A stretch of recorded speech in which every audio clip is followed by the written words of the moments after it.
Heard of Kwanzaa? No? Well, you'll soon find out. Keep watching. Hello and welcome to my Today in History channel. My name is Sotonye Afiesimama. If you're a subscriber, you are a returning visitor, you're here for the first time, thanks for dropping by once again. This is my Today in History channel, like I mentioned earlier, and where I discuss important events that occurred on this day in history. So my idea is that we learn lessons from history. We tend to learn from the negative events from history. The positive things we don't really learn much from positivity. We tend to learn more from negative events. We ought to learn more from negative events so that we can change the course of history. Because as the saying goes, history tends to repeat itself. So I'm hoping that the events which I'm going to read out today, that we can learn something from the past. We could be educated, entertained, but most importantly, that the mistakes of the past are not repeated. Okay, so on that note, we'll get started with today's Today in History. We'll begin with the year 1791. On this day, in 1791, the 26th of December, English mathematician Charles Babbage was born. He is credited with having conceived the first automatic digital computer. He was an English mathematician and inventor. His name again, Charles Babbage, pictured here. Credited with having conceived the first automatic digital computer. Next, Mao Zedong, popularly known as Chairman Mao. He was chairman, or we could say president, of the People's Republic of China. He was born on this day in 1893. He was a Chinese communist revolutionary who was the founder of the People's Republic of China, which he ruled as the chairman of the Communist Party of China from its establishment in 1949 until his death in 1976. Ideologically a Marxist Leninist, his theories, military strategies, and political policies are collectively known as Maoism. So this is Mao Zedong, popularly known as Chairman Mao, born on this day in 1893, founder of the People's Republic of China. In 1908, on this day, there was big controversy in the United States when this man here, this is a cartoon, but there's a story behind this, a serious story behind this. Jack Johnson, so it's the African man, African American pictured here in this cartoon, and then the European American, whose name was Tommy Burns.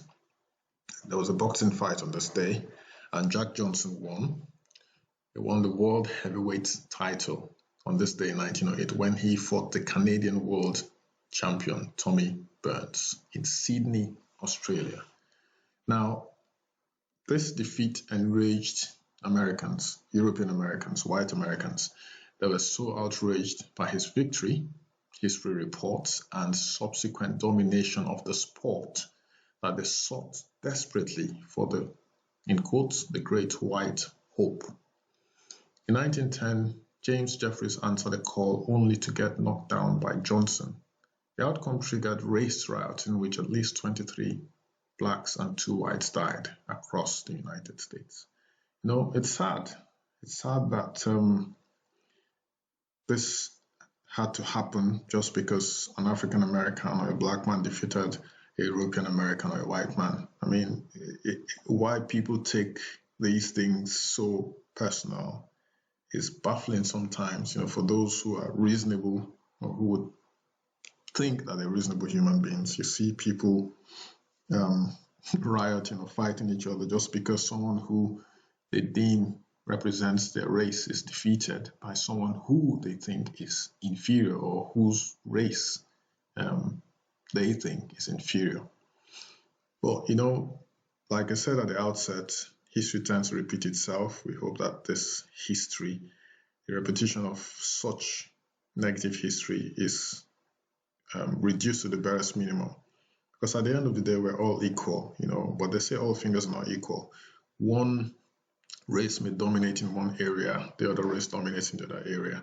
As a human being as well, there are things that you know that the next man or woman may not know, and vice versa, So I think that brings a certain humility to us as human beings when we realize that we do not know it all as individuals or as a race. We don't know it all, irrespective of what race or that you or creed or wherever you adhere to or you come from, whatever country you come from. There's always something to learn from the other person. There's always something. I think that's what keeps us humble. That's what should keep us humble. The fact that we don't know it all, we're always learning.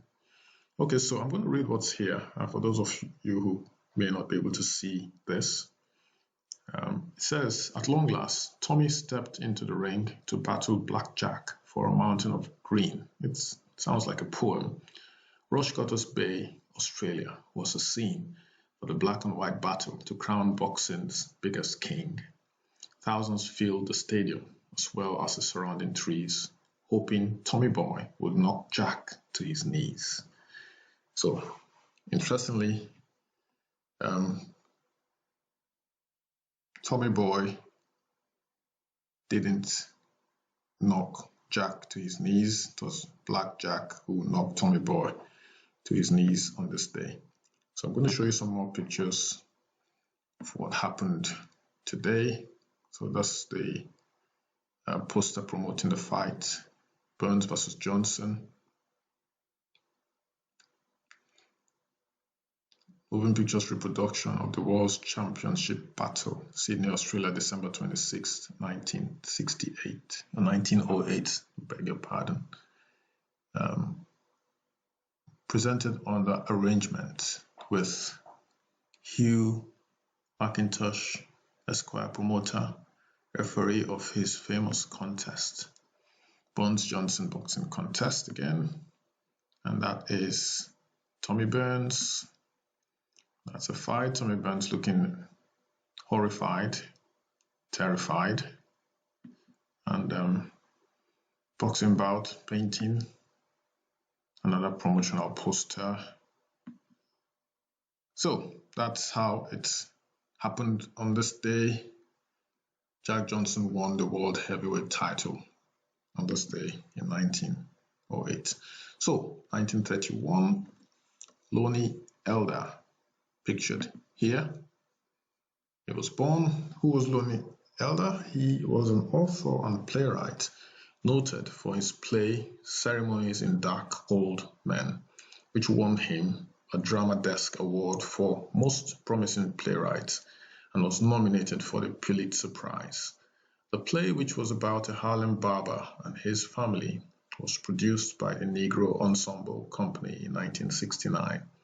Elder was one of the leading African-American figures who aggressively informed the New York theater world with social and political consciousness. In 1973, Elder and Suzanne de Passe became the first African-Americans to be nominated for the Academy Award in Writing. Elder received the Best Adapted Screenplay nomination for the movie Sounder, starring Cicely Tyson, Paul Winfield, and Kevin Hooks, and directed by Martin Ritz. So this is Lonnie Elder, author and playwright, noted for his play Ceremonies in Dark Old Men. And that won him a Drama Desk Award for Most Promising Playwright, also nominated for the Pulitzer Prize. 1966, 35 years later. Yes, I did refer to this at the beginning, and yes, Kwanzaa, the first Kwanzaa was celebrated on this day. So happy Kwanzaa. I'm going to explain what Kwanzaa is all about. The first Kwanzaa celebrated by Maulana Karenga, the chair of Black Studies at California State University, Long Beach. Now, this occurred during the aftermath of the Watts riots as a specifically African-American holiday. Kwanzaa is an annual celebration of African-American culture held from today, December 26th, to the 1st of January, culminating in a communal feast called Karamu, usually held on the 6th day, which would be obviously the 1st of January. It was created by Dr. Maulana Karenga, like I mentioned earlier, based on African harvest festival traditions from various parts of Africa, including West and Southeast Africa. According to Karenga, the name Kwanzaa, so it's K-W-A-N-Z-A-A, it's spelled down here, derives from the Swahili phrase Matunda ya Kwanzaa. So originally spelled Kwanzaa without the second A. The Dr. Karamu added the second A so that the word is a 7-letter word. Okay, I'm going to show you something else that kind of makes sense. The number 7. So Kwanzaa means first fruits of the harvest. So Matunda ya Kwanzaa in Swahili means first fruits of the harvest. Swahili happens to be the most widely spoken language in Africa. I think Yoruba is the second most widely spoken language. Hausa as well. Hausa Fulani is quite widely spoken as well in Africa, especially in West Africa. Okay, so I'll show you some more pictures of Kwanzaa. So that's another one, Happy Kwanzaa. So the 7, you can see 7 candles there. It reminds me of the Jews as well. I don't know what celebration that they have that has 7 candles, but there must be some connection with the number 7. So that's an African family celebrating Kwanzaa. And then this picture is, I chose this picture for a reason, specific reason, apart from the fact that you've got fruits there and corn, banana, and so on and so forth. Roasted corn, which, popularly known as mouth organ in Nigeria, where I come from. The mask there happens to be from Nigeria as well, from the Benin culture. Now, this mask is supposed to be it's supposed to represent Queen Idia. Queen Idia was mother of Oba Esigie, who ruled in the 16th century. It was worn by Benin Obas as a pendant during the Igwe religious ceremonies and the Emobo rituals. So I'll show you another mask, which I think is a lot prettier. So that's the mask of Queen Idia, or the face supposed to represent Queen Idia, who was the mother of Oba Esigie of the Benin Empire, the 16th century Benin Empire. Okay, it was also used to represent the Festival of Arts and Culture, which originally started in 1977. So the Festac 77, celebrated all over Africa. So this is a Festac mask. Okay, let's move on to the year 1999. On this day, singer, songwriter Curtis Mayfield sadly died at the age of 57. So it was the year 1999. Curtis Mayfield died, fortunately. 2004, another sad event took place. It was the Indian Ocean tsunami. Now, I purposely don't want to show any distressing pictures, but you can see this picture here of this hotel, the before and after, what the tsunami did to this hotel. Let's see. There's one more picture of the devastating effect of the tsunami. Now, A large earthquake shook the Indian Ocean floor west of the island of Sumatra, triggering a devastating tsunami that swamped coastal areas from Thailand to Africa and killed more than 200,000 people. So this happened on this day 16 years ago. It seems like this happened 4 or 5 years ago. I remember this clearly. 200,000 people sadly lost their lives on this day. 2 years later, United States and indeed the rest of the world lost Gerald Ford. Gerald Ford was an American politician who was the 38th president of the United States. He was president from 1974 until 1977, and the country's only chief executive who was not elected as either president or vice president. He died in California on this day. I didn't talk about him, I think, a few videos ago. So the country's only chief executive who was not elected as either president or vice president. That's interesting. So that's Gerald Ford, who died on this day in 2006. Today, 2020, as has been for many decades, Boxing Day is celebrated as a public holiday in the United Kingdom, Australia, Canada, and New Zealand. Now, the common theme amongst these countries is that these are countries of the Commonwealth. There are other countries as well that celebrate Boxing Day. Boxing Day is a holiday celebrated the day after Christmas Day, thus being the second day of Christmas tide.